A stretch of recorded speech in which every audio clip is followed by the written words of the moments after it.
Hello everyone and welcome back, and today I am going to teach you something about the logs. And if you are in the development, then you know that the logs are the most important part when you are working on a solution like I am doing on this. So as soon as I start this project, you will see here that many logs file will be created automatically, and without looking into what is happening on the front end, I can see that how all these codes in my solution, these are total 5 projects, and all these code files results are logged into these log files. I am using Serilog for logging. If you will look into my codes, you will see that I am using Serilog. So what this video is about, that it is easy to use Serilog and to record what is happening inside your project.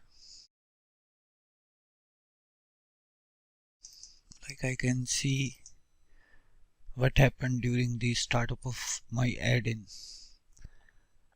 But if you are also including the logs for console, I have added here console log sending updated shape info. So how you will see those logs, because you will not see them in the output window here. So if I open a presentation here and open the animation manager, and sometime it get very important to know the console logs to accurately find that what is happening.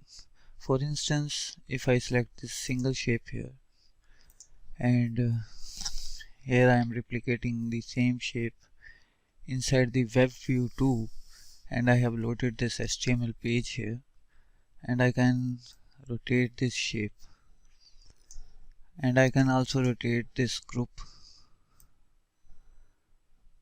So I am working on rotating a particular shape within from the group. So this is a partial selected group, and I want to rotate this shape, but unfortunately this is not working. So it get very important to see the console logs which this script is logging at this line. So how you can see the logs? So as I have loaded the entire WebView2 instance inside this animation manager panel, and if I right click on this page here, then I can choose inspect, and from here I can open the console, and from here you can see the console messages. So I want to know that why it is not rotating this initially selected shape within from a group. And for this I must know that what data it is sending back to C# logic, which is handling the rotation logic. So as I rotate this shape here, you can see all the console logs are immediately being recorded, but the shape is not moving. So I must know that which data it is sending back to the C#.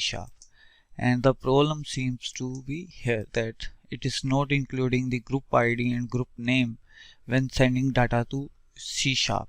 And for this reason, the C# logic did not identify the shape ID 24, because shape ID 24 is not on the slide but inside a particular group.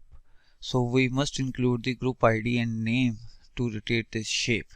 And if I show you the logs of or WPF application, so when I started rotating the individual shape within from the group, you can see an error here, shape with ID 24 not found.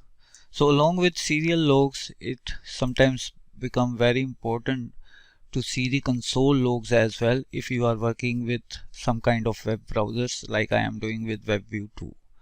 So I hope you will find this video useful. Let me know by liking, sharing and commenting. Thanks for watching. Bye and take care.